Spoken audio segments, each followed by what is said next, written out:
Bien. Las falanges, falanginas, falangetas son articulaciones porque permiten el movimiento de los dedos de la mano.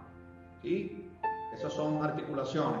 La muñeca, los hombros, obviamente ya Profe, el cuello. Están robando a la están robando en la Majo. casa de la Majo. ¿Dónde?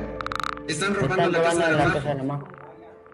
Alguien que llame a Llamen la rápido a la policía. Llame a la policía. Llamen. ¿Y cuál es la dirección o algo? Están robando. ¿Qué pasó? Sí. Sí, le han robado la computadora. Corre. No sé dónde es la casa. Llamen rápido, vean. Pero ¿cuál es la Sí, casa? hola Algo. o Domi.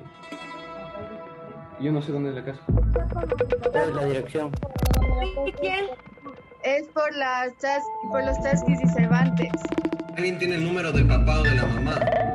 Yo tengo el número de la mamá. Llama a la policía. Llámale. Llama. Papá o la mamá. Llamen rápido. ¿En dónde? Oye, ¿puedes decir otra?